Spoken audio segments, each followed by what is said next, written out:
Tonight on Canyons News, we take a look at how fentanyl may be making its way into your kids' Halloween baskets.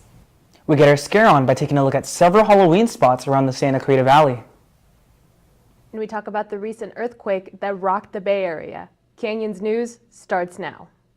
With news from across the Santa Clarita Valley, this is Canyons News.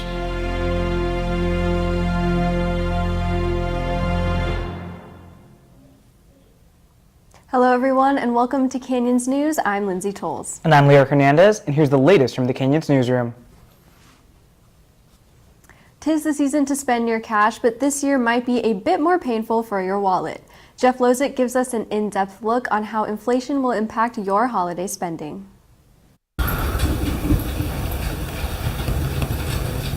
People feel a little bit burnt when filling up with gas. They feel a little scorched when shopping for clothes. Even buying bread has people feeling a little bit cooked, as pockets empty faster now more than any time in recent memory. And all because of inflation, the rate of increase in prices over a given period of time. And it sits right now at 8.2%, just under a 40-year high.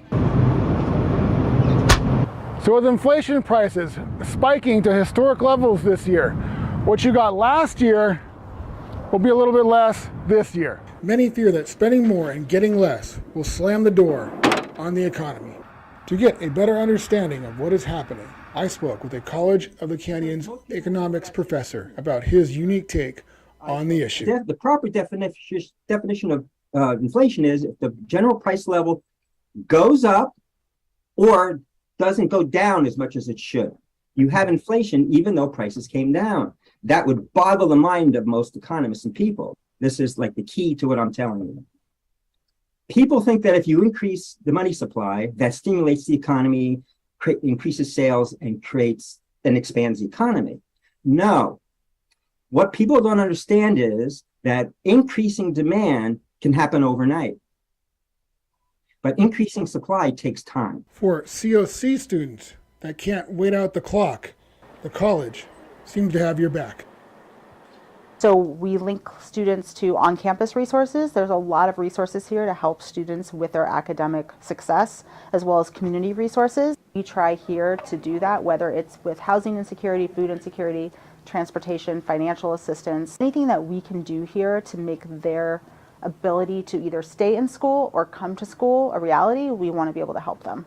Avoiding the burn. For Canyons News, I'm Jeff Lozick. The fentanyl epidemic has taken the lives of dozens in and around the Santa Clarita Valley, with most being in our local high schools. But now, the drug is starting to look like your children's favorite treats. Mark Monroy shines the light on a rapidly growing problem and its potential to become even worse. You know, we always want to say, not my kid, it's not going to happen to my kid, it's not going to happen in this town, look where we live. Words that describe a town that may not seem like a place where the highest number of deaths of fentanyl are located in LA County, but it's a reality which has plagued the youth of local school districts. Officials with LA County say 8 kids have died from fentanyl-related deaths since September, and since the turn of the calendar year, 21 deaths have resided in the city of Santa Clarita. And now, instead of fentanyl being laced in our over-the-counter drugs, it's now being presented in a more colorful way. I mean, we got candied-looking fentanyl pills out there. We got fentanyl that looks like Skittles. When kids take to the streets of the orange-felt fall to experience moments of childhood memory forming, parents will now have to look out for what could possibly be in store for them. Now, all this begs a question. Can you tell the difference between what's in my left hand or what's in my right hand? Now, the answer to that question presents a problem for Halloween. Quashin says the similar-looking packaging and consistency of the actual candy serves as a threat, and kids won't be able to tell the difference between what's fun and what's fatal. They look like them, not sorry. So we really got to look at the candy, the packages that the candy's in, and be aware of what's going on with it right now, because just one oops and we could lose children. While there have been no reported drug-related deaths during Halloween, deputies and board president for the Hart District, Joe Messina, are still warning parents to be cautious. You love the candy, you want to be out with your friends, I know you want to have a good time. just do me a favor, bring the candy home first. Let's take a quick look at it. You can have all the stuff that's in real packages. If you want to take a chomp on something while you're out there, Snickers bar, whatever, as long as it's in a package, go for it. But please don't eat any of the other candy that somebody could open or looks like it's been opened until you get home. For Canyons News, Mark Monroy. If you would like more information about the potential harms and how to spot drug-infused candy, the Child and Family Center will be presenting a free virtual discussion Thursday from 6 to 7 p.m. Yesterday, 4 poli-sci professors from College of the Canyons sat down to discuss the controversial January 6th attack at the U.S. Capitol and its impacts on the United States. College of the Canyons Institute of Ethics, Law, and Public Policy hosted a seminar in Mentry Hall Tuesday night. Students and visitors gathered to hear a panel of professors attempt to describe the violence that happened at the U.S. Capitol on January 6th. The professors challenged the common use of insurrection to describe the attack and debated on whether a riot or coup were more accurate descriptions. The panel also took the time to reflect on insurrections, coups, and riots throughout American history and politics. The main objective is to put as many voices as possible together in a room, and you have civil discourse and you exchange ideas, and by doing that you come to a better understanding of a topic, and I think that I think we definitely achieve that too. With unemployment rates still under 3.5%, Haley Wilson tells us how students are taking advantage of the job fair that was held here at COC. The city of Santa Clarita held their job fair at the Canyon Country Community Center for those who are in need of assistance in getting a job. Different companies were looking to hire as well as provide help with resumes and other personal qualifications. Working during the pandemic became hard as many employers were not able to do their jobs properly due to precautions. It got a little difficult because most of the caseworkers have to do home visits. Weren't able to do home visits because of COVID, so a lot of the contact was over the phone. And also a lot of them couldn't come into the building because there wasn't any staff there. So we kind of maybe eased up on some of the visits and also coming into the building because of COVID. As restrictions were lowered, it became easier to communicate in person to find out what companies wanted and how they could help. This came as an opportunity to seek out potential employment, ranging from the Navy to fast food chain restaurants. Being in a new environment gave more possibilities and interest with being able to work. Honestly, it's exciting because with COVID, everything was online, and it's really hard to make that connection with people. And we work remotely, so it's like really rare for us to see people. So I'm actually here with my lead recruiter, and this is like the second time I'm meeting her. So it's been really great to be out here, like in the area, and also meeting other companies that are also like local to us. So it's been good for like networking. With the year continuing, many places are becoming more open to hiring with different positions being available. Flyers, business cards, and QR codes with contact information have become the most efficient way to reach out to anyone in case you have any questions. For Canyons News, I'm Haley Wilson. A former coach's release could potentially cause some uproar. Here's Michelle Underwood with What's Trending. A former Santa Clarita basketball coach who has spent the last 4 years in prison for sexually assaulting 9 teenage boys was released yesterday. Jeremy Haggerty was initially sentenced to 9 years in prison and could have faced as much as 14 years. A source says that Haggerty will reside in Canyon Country and as a part of his sentencing had to register as a lifetime sex offender. A 5.1 magnitude earthquake rattled the Bay Area, with the epicenter striking just outside of San Jose. The quake struck at 11:42 a.m., with an estimated 95,000 people being notified through the Shake Alert message. While damages were reported, the Bay Area transit system implemented a 5-minute delay, but after that, there were no further delays. Coalinga estimates that it will run out of water by December 1st. Located between Los Angeles and San Francisco, residents are living under extreme water moratoriums. According to the National Oceanic and Atmospheric Administration, it is the second driest year in the past 128 years. The city may have to raise taxes to provide residents with 55 gallons of water per day for health and safety standards. And that's what's trending. I'm Michelle Underwood. For more stories in and around the Santa Clarita Valley, you can check us out at canyonsnews.com. Have a happy Halloween, everyone. Lindsay and Leo, back to you.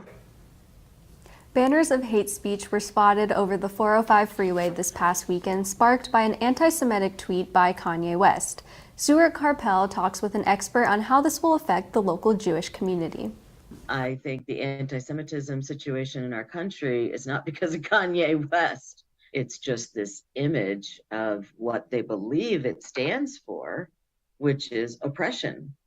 Anti-Semitic banners were hung over the 405 freeway this past weekend in reference to a controversial tweet by Kanye West. Kanye's a blip on the screen, in my opinion, for where we are right now, because all the people who live in the towns out in the center of our country who have never met a Jew are what are creating the narrative right now that is so scary, because most prejudice, in my opinion, comes from that fact that they've never met the person that they are afraid of. The Anti-Defamation League of LA and the Jewish Federation of Greater LA have chosen not to name this particular group to the public. This isn't their first act of hate speech, but the banners seen on Saturday were a little different. The signs read, "Honk if you know," and "Kanye is right about the Jews." Hope is what they've lost, and they're looking for someone to tell them something. You know, unfortunately, this does not sound too far off from a lot of what happened in Nazi Germany. Twitter and Instagram have disabled his accounts. Companies such as Vogue, Balenciaga, and his talent agencies have stopped endorsing the rapper, and many political representatives of California have sided against him. For Canyons News, I'm Stuart Carpel. Up next, two local nonprofits team up to get citizens registered to vote and pass out some pumpkins. Reporter Napoleon Probbins III tells us more. In lieu of the upcoming election, the NAACP, as well as the Alpha Kappa Alpha sorority, has teamed up to get Santa Clarita citizens registered to vote. The NAACP stands for the National Association for the Advancement of Colored People, but the two organizations are trying to serve the whole valley and get as many people as they can registered before the 8th. They were sitting in front of Mr. Fry's Man throughout the day, a local black-owned business, to try to get anybody who was supporting the business to also become registered to vote, as well as take a pumpkin home. Oh, can I get the biggest one? Yes! That was adorable. I love it! Thank you! Yes! Thank you! The actual haunted houses. There are several issues that impact the Black community of Santa Clarita, potentially more so than other residents. And so what we want to do is give people an opportunity to get registered to vote on time and take part in the political process. We just understand that it's very important for as many people as possible to come out to participate. According to the AKAs, from 2020 to 2024, about 17 million people will turn 18, and Gen Z and the millennials will have a slight advantage in active voters over the baby boomers for the first time. How we can make an impact in regards to the African American community in the Santa Clarita Valley. And then statistically in this valley, we discovered that out of the 8,000 people of color in Santa Clarita Valley, only 2,000 of them are actually registered. Signing off for Canyons News, I'm Napoleon Probbins III. Every year, Congress recognizes October as Cybersecurity Awareness Month. Reporter Asia Haskin tells us why security on your local devices is more important than you think. Students and faculty here at COC may have seen this email last Friday morning, urging the user to click on a link in order to keep their Netflix account from being deleted. This is an example of phishing, spelled with a PH instead of an F. Phishing at its core is essentially somebody trying to get access to your personal information or passwords by sending you, specifically crafted messages, or even sending you to a website asking you for your information. The email was sent out by COC's information technology team as a part of an awareness campaign. We got about 12 students to give us their username and password. Out of 14,000, that's actually really good. And in a time where network technology experts say that the education system is becoming a target, cybersecurity is important. You'll hear stories in the news about different community colleges, different elementary schools being breached. And so when that happens, usually the entire school stops for weeks. Part of our battle here is just to make sure that services are available and not disrupted for the students. And for the team here at COC, keeping the infrastructure safe is not an easy task. I'm the one who's here trying to keep us safe, and every day is just a little bit scarier than the last from that perspective, because trying to maintain an organization of our size with the number of users is scary. COC recognized the growing field and announced a new program that offers an associate's in cybersecurity. The time is right all over the country. Right now, security has become essentially the new attack surface for everything. I mean, it's been said that the next war isn't going to be fought with bullets, it's going to be fought with bits and bytes. What we're doing, in essence, is trying to build students up from wherever they may be with no computer knowledge whatsoever, give them fundamental, strong foundations. For Canyons News, I'm Asia Haskin. Coming up next on Canyons News, a couple of spooky spots are gearing up just in time for Halloween. And we see how COC celebrated a grand return to an annual tradition. Stay tuned. In a home fire, can your family safely escape in 2 minutes? I heard my oldest son holler for mommy, and all I could see was smoke. The boys, we never really worked with them, I guess, on telling them what to do if there's a fire. We lost our child. We lost everything. Make sure you can safely escape a fire. Practice your 2-minute drill. Test your smoke alarms monthly. Make your plan today.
Storytelling can be a fun and creative process, but for one COC professor, storytelling runs through his veins.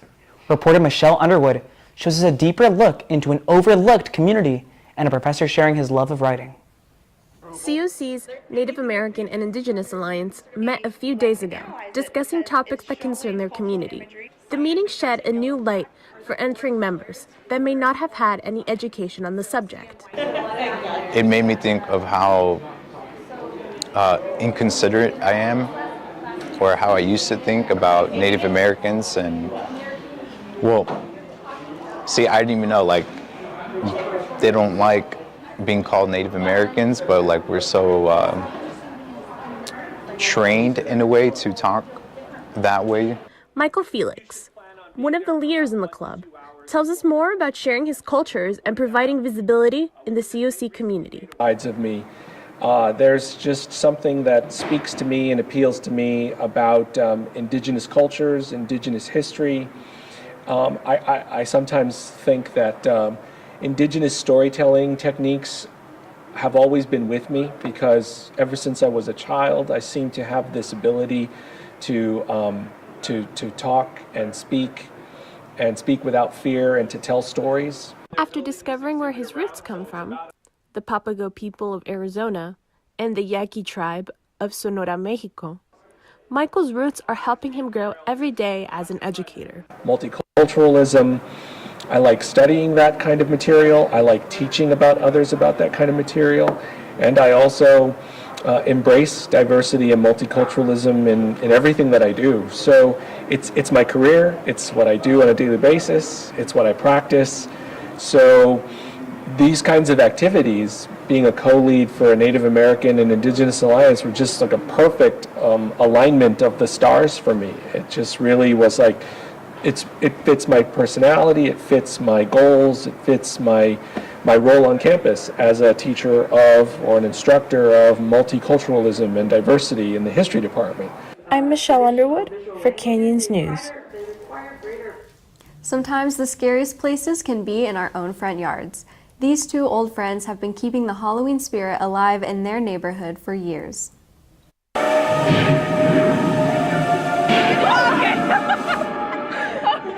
A scream is the sound of a job well done for these two self-proclaimed Halloween geeks. They said that they've been to all these places, nothing. Couldn't get them, couldn't scare them. Couldn't get a rise out of Couldn't them. nothing. Came here, made them scream. Coffinwood Cemetery scares like a professionally run haunt, even featuring a real human skeleton. But in fact, this local attraction takes place in Tony Mutton's Valencia home. When we met and we started talking about Halloween stuff, and I missed doing it, and Tom missed doing it, it's like, well, you know what? Why not? We never intended for it to get this big. It just kind of happened. Since 1991, these two neighbors have been slowly building, mostly by hand, what has become a yard haunt featured in a number of SoCal Haunt attraction lists. The first year we started, we just had 2 wooden headstones that we had borrowed from a friend. And a half blow-up mannequin. And a little half blow-up mannequin. And then we dressed up. And then we started scaring on Halloween night. And then we got a lot of good reactions. It's a passion project for both of them, one that began at a young age. I always loved trick-or-treating, but of course when I was a kid you had nothing like this. The pair are constantly innovating their haunt, brainstorming new ideas year-long. When we first started, it was just kind of a display thing, and then starting to get so big, we said, you know, we got to do something more than just a display now. This creeps people out a lot. The Coffinwood Cemetery now draws crowds from across the Santa Clarita Valley, and Tony and Tom have every intention to keep the haunt alive. We've had people ask us, say, are you in the movie industry? It's like, no, we're just Halloween geeks. For Canyons News, I'm Lindsay Tolles. Games, candy, and community. This past weekend, Castaic Lake hosted its first ever spooktacular event, and it showed how trick-or-treating can be more fun than just going door to door. Over 1,000 people came out over the weekend to attend Castaic Lake's first ever spooktacular. People dressed up in costumes, played games, and even got to trick-or-treat for candy. But planning such an event can't be easy. A lot of guidance came from our new superintendent, Hector Nzunza, that came on board a couple years ago. One of the thoughts was coming out of COVID and just everybody being so distanced from each other. This was a great opportunity, not just for adults, but kids to come out and just enjoy our parks in Los Angeles County. So we have a lot of movie-themed booths that kids can come and interact and have a small game with. The spectacular had a dunk tank, a pirate maze, and even an art and crafts table. Later in the night, attendees got to watch a movie and even go on a haunted hike by the lake if they wanted to.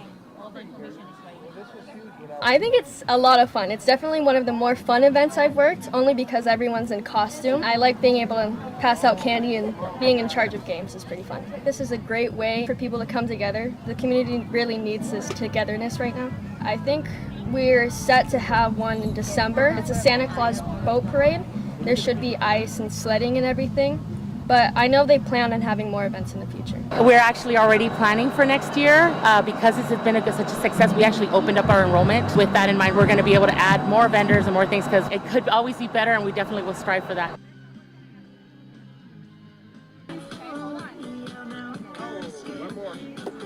So make sure to mosey on down to the Castaic Lake Spooktacular if you're looking for a good time. For Canyons News, this has been Leo Hernandez. Spooky, scary skeletons. Screams are coming from Castaic. One local haunt enthusiast continues his dream with his family after celebrating 50 years at his local home. But this time, the haunt takes on a different look. Kyle Kawamoto shows us why this haunt is showing a different look. Not too far from the 5 freeway, you can hear something in the distance. A place called Bones Gulch has made its debut this year. For one of the main creators, it's a carried tradition from a local house haunt called Beware the Dark Realm. After its 50th anniversary last year, there was just a small issue. Well, when the Sheriff's Department came to my house last year on Halloween, I thought we were done, that we weren't going to be doing another haunt again. Life can be unexpected, but for Scott and his family, it was a gateway to a whole new era. When there's two detectives who came through with the Sheriff's Department, not in their uniforms, just dressed in regular clothes, and said, "This is fantastic, we really like it. Would you be interested in working with the Sheriff's Department?" My dad said, "Yeah, that sounds like a great opportunity." When you stay in a place for too long, there are bound to be issues. I think just got to the point where you could see like we were ready for a bigger, a larger scale, and especially wanting to expand and do some more creative, some new stuff as well. And bringing a new artistic side to scaring can be fun, but it's all about helping and lending a hand to the community. The specific event with the Sheriff's Department is benefiting the LA Sheriff's Department Museum. So they are raising money to preserve the history of Los Angeles within the Sheriff's Department. This is the only fundraiser that they've had in the last 3 years, and it gave me the opportunity, and I'm doing this for a nonprofit like this. I said I could do it at my house, but I just can't be open that many nights, and I just can't make that much more money, whereas if I take it to another location, I know I can make a lot more money for the nonprofit. And yeah, we've already made more money than we did last year. But there is a major difference from home haunting to pro hunting. At the end of the night, I get to drive home and I have a normal house, as opposed to having a giant castle that takes 15 minutes for me to get from the front door all the way to outside to the street almost. Welcome to Bones Gulch, y'all. What you doing here? Reporting from Castaic, I'm Kyle Kawamoto. The Santa Clarita Valley welcomes a new addition from our neighbors down from the San Fernando Valley. George Camacho shows us what the 818 has in store for the 661. Small businesses in the community have a new reason to rejoice. The 818 Night Market, in collaboration with the Artist Exchange Market, are giving people the opportunity to support local talent. This is very much a community-driven event, bringing out everyone from Santa Clarita, especially families, to some place where it's free admission. It's a good time, there's good food, and there's a lot of shopping, and you get to support small businesses, and I think that's the most important part. The 818 Night Market is a fun event for everyone to enjoy, but to the vendors it attracts, it goes beyond just making a sale. They're giving you the opportunity to grow as a business, to, be successful. Have exposure. Exposure, put yourself out there. And, if you vibe with somebody, you vibe with somebody. And then that's the whole point of this. If you can vibe with your customers, then you're in it to win it. The creation of this event and the decision to bring it to Santa Clarita came with the intention to support the community. I would always have to make a 1.5 to 2 hour drive to get to the event, and my friends and family wouldn't want to make that drive, but they'd want to support my business. So I wanted to bring those style of events into these two valleys. That way our friends and family could come out and support the businesses that live here. All of our events are always just about the opportunity for them to connect with their communities and just have another way of getting their businesses out there. Since we started last year, we've had over 30 of our vendors tell us that they've quit their jobs to pursue it full time. With the event taking place every week, attendees and vendors are eager to support one another for weeks to come. The good opportunity is to support small businesses. You get to grab a bite to eat, you get to buy the different handmade items that are here, and you get to support the community. At the end of the day, when you purchase something as a supporter from a vendor, you're feeding their family.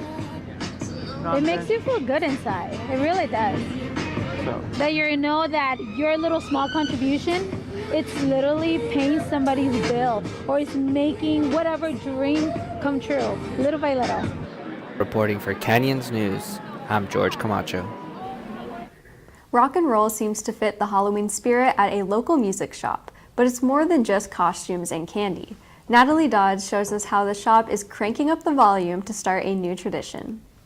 Crowds start to gather, dressed to impress in costumes as they hear the beat of the drums and the strings of the guitars. The battle call for Battle of the Bands has begun. With bands from across the Los Angeles County coming together to showcase their talents for a legendary experience at Impulse Studios. This is our first Battle of the Bands event we're doing, and we're super excited about it. It's been going so well so far. We have 12 bands performing from all over LA County, and yeah, they're just here to showcase their talents, and we have a panel of 3 judges. One is Mike Jackson, he's a producer. The other is August, and he's one of the owners of the store as well as the owner of Really Slow Motion. And then there's Ryan, who is the guitarist of a band called Antichrist Demon Corps. So those are our judges that are going to be scoring each band and coming up with first, second, and third place. With all donations of Battle of the Bands going towards the Santa Clarita LGBTQ+ Center, many are excited to support our community's rockin' way to outreach. First Battle of the Bands, and it's very cool that we have the SCB LGBTQ Center participating too, and it's going to be a lot of fun. We are very happy how it's turning out. Stakes are high as judges go through dozens of bands, with some being our very own Santa Clarita's first battles. As time went on, there was a talent rally, and we all wanted to perform in it. I ended up not getting to play that day, but that was when we were like, wow, we should really make a band. And we didn't really get around to it until after we got out of high school, but now we decided we'd play, and these people happened to host it. With this event being the first Battle of the Bands for Impulse Studios, the energy was high and the competition was strong. I thought it was going to be easy, but they all sounded really good. Battle of the Bands is no easy competition. Including so much talent, fans, and music, the night was a total success. This is Natalie Dodds with Canyons News. When we return from the break, we'll see how COC's homecoming traditions turned out after a 3-year hiatus. And we see how a local farm is getting the pumpkins ready for not just lattes, but for Halloween. In a home fire, can your family safely escape in 2 minutes? I heard my oldest son holler for mommy, and all I could see was smoke. The boys, we never really worked with them, I guess, on telling them what to do if there's a fire. We lost our child. We lost everything. Make sure you can safely escape a fire. Practice your 2-minute drill. Test your smoke alarms monthly. Make your plan today. The future is yours, so let College of the Canyons help you get ready, reset, and go for it. Get ready for transfer, the workforce, or take your skills to the next level. Reset your career and get back to work quickly. Go to college for $46 per unit, 0 textbook cost class options, and apply for your share of financial aid. With convenient class times, flexible on-campus or online options, and free tutoring, the future is yours at College of the Canyons. Visit canyons.edu/schedule. College of the Canyons is serving up a new opportunity for the community by bringing Santa Clarita closer together with food. The Culinary Arts program here at COC introduces a select dinner service on certain Tuesdays, which began yesterday. Reservations in November can be made through the college's website for 3 future dates in November. November 1st, 8th, and the 29th. The dinner price will be $40 per person. Payments for dinner can be made via MasterCard or by Visa. All right, viewers, I hope you've been keeping up that Cougar spirit. Here's Kyle Kawamoto with sports. Thanks, guys. College of the Canyons hosted their first homecoming football game since 2019. And the food wasn't the only highlight of the night. One particular student athlete was chosen to wear a costume in honor for homecoming. It defines the word spirit. Yeah, medium, sure. Homecoming has returned after 2 years dealing with the pandemic. Students, faculty, and residents of the Santa Clarita Valley came together for the absence of a traditional homecoming game. Games, a t-shirt giveaway, food, and many more activities were offered at the event. But it all starts from the athletics department to the ASG. We literally brought this event out just because we've been locked in our houses, so we wanted to bring back life. So we all felt trapped, so we were like, let's bring back life, back normal, so that's why homecoming's happening. Not only was it bringing in a sense of community, but mostly an assembly for the athletes. What's been missing from a normal college activity was having a Western-themed football game. even if it seems like a fairy tale. Honestly, does not feel real. I keep saying that in a sense that we've had so much taken from us, especially like me as a student athlete, and especially all of us as like students, not only us, but faculty, coaches. We've just all had this sense of society and being a community just ripped from us. Sometimes things come unexpected. For one student athlete, it was the honor of wearing the school mascot for the night. What her coach said, Would you be interested in wearing the Cougar costume and being the mascot at Thursday night for homecoming? My first response is that is very tempting. But yeah, I was immediately in. Not even a second thought. For Sarah, it was the gift of appreciation and giving back to the place where the word success is defined. I'm more excited. Like, I'm always proud to like represent this school because the school has just done so much to me, like through EOPS counseling. Like, there has never been a moment where I felt like I never had help from this school. So I feel very proud to represent us tonight. Reporting from Cougar Stadium, I'm Kyle Kawamoto. Upsets can be the most entertaining aspect of sports. Last Friday night, one Foothill League team made it a reality. Valencia took on Hart last Friday night in a Foothill League matchup at COC. Both teams needed a win to keep their playoff hopes alive. Midway through the second quarter, Trey Erickson found receiver Judah Plett for a 21-yard touchdown pass to give the Vikings a 7-6 lead. Fast forward to the fourth quarter, and Valencia still leads, but not for long. Hart's quarterback Tim Larkins got the job done on the ground, scoring his second rushing touchdown of the night and regaining the lead at 13-10 for Hart. On the pursuing Valencia possession, running back Daniel Hernandez had two big catches that set up another Valencia score. They retook the lead 17-13 with a 6-minute left in the game. On the last play of the game, Larkins took the snap and fired a strike to receiver Sean Irwin for the game-winning touchdown. The extra point wasn't attempted due to fans rushing to the field after Hart upset Valencia 19-17 to stay in the playoff mix. College of the Canyons women's volleyball have been serving teams left and right, sweeping teams in 3 sets. 3 seems to be the lucky number. The team competed against Citrus College last Friday and continued their undefeated winning streak in conference in the Cougar Cage. Starting off the first set, Canyons came out with a bang and took control over the court against Citrus. Jordan Nunez dominated the night with 6 kills, 2 aces, and helped the team with a game high of 24 assists. She closed out the first set with her serving ace against the Owls defense. In the second set, COC still dominated the court with Ali Gordell and Kaylin White both striking down the Citrus's defense with their double-digit kills. Gordell contributed 11 kills while White adds 10. Closing out the second set, Gordell slams one past the Owls to get into the third set. Citrus, on the verge of being swept, tried to rally together against COC, but the Canyons, with their determination, stood their ground. COC's Sabrina Seven, with the 17 digs of the night, contributed majorly for COC's defense. Nunez closed out the set with her serving ace, but by Citrus spiking the ball out of bounds, it gave COC the win. Hitting the road, Canyons takes the competition to Bakersfield College and Santa Monica College, where they will compete to keep their winning streak alive. The season of college basketball is coming up fast, and the Cougar Cage is awaiting for day 1 of the 2022 COC men's basketball season. It seems closer what it seems. Coming into the 2022 season, the Cougars men's basketball team is getting together to polish up the last bit before the start of the season. Freshmen and sophomores gathered together for a team photo, individual photos, action videos, and questionnaires about getting to know more about the players. The season is looking more like a shot beyond the arc rather than from the key. And coming in with a slam, their first game is only 9 days away. The team is looking forward to being on the court for the first time since the beginning of the year. With basketball season underway, reporter Darius Burko takes us to a local high school preparing for their upcoming season.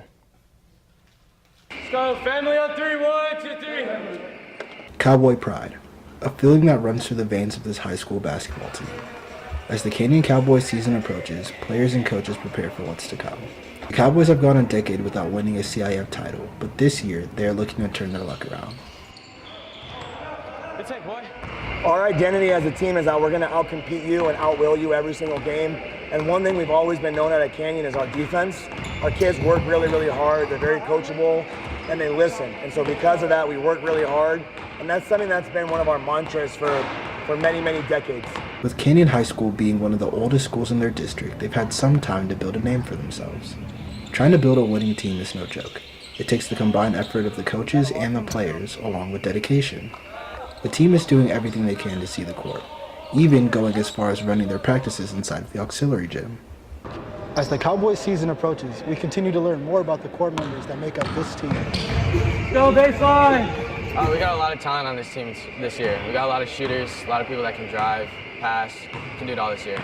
Being a varsity returner means Lincoln is one of the leaders for the Canyon Cowboys. Whether it's making sure his teammates know the play, or just being a supportive voice for others. Wing, Phil, good shot. Tough shot. Good shot, boy. Lincoln is making sure the Cowboys stand a fighting chance. For Canyons News, I'm Darius Burko. Thanks, Darius. Looking forward to an exciting year ahead in the Foothill League. Back to you, Lindsay. Thanks, Kyle. Pumpkin season is here. Not just the lattes, but the Gilchrist Farm Pumpkin Patch is back. Evan Evora tells us how this farm rose to become the city's seasonal tradition. This is Gilchrist Farms. With Halloween right around the corner, people from all around the Santa Clarita Valley have come down to pick up spooky pumpkins and enjoy the day with their families. This festival is important for tradition. This is a community event. We provide a whole lot of free activities so that anybody can come. Believe it or not, this farm used to never do anything for October. We started out with no focus on pumpkins whatsoever. We started out as an equestrian facility, and we run a full-blown summer camp. Lombardi Ranch used to be a legendary pumpkin patch out in the valley, but due to the drought, they stopped. We opened 2 years after they closed, and so we decided to recreate the pumpkin patch for our summer camp children. As we were doing that in August of 2016, we found that the demand for this event was tremendous. Every October, all month long, this harvest festival is here to stay, along with the many animals who also work here. Our animals are raised here. They're part of the farm, and they are so comfortable with people, they almost climb into your lap. Our pigs do not have hair or fur. They're called bristles that they shed once a year. And it also is rumored that the first ever toothbrush was made out of pig bristles. For the kids, there's even more fun to be had, with plenty of fun activities to keep them busy. You got archery, a maze for the little ones, 3 vintage tractors that you can climb on anytime you want, and a fire truck. Can you believe we got a fire truck even, with all the bells and whistles? However, this festival is not so easily put together. With a strong staff working almost all day, they try their best to keep the farm running. I gotta wear a lot of hats around here. As you can see, when I'm a wagon operator, I wear the cowboy hat, but when I'm a train conductor, I take my hat off, this one, and I put this other one on, and I'm now a train conductor. For Canyons News, I'm Evan Evora. And that does it for this edition of Canyons News. I'm Leo Hernandez. Remember, you can catch us on the web at canyonsnews.com. And I'm Lindsay Tolles. You can also send us news tips and story ideas to our Twitter handle, CanyonsNews_COC, and follow us on Facebook, YouTube, and Instagram. Have a good night, everybody.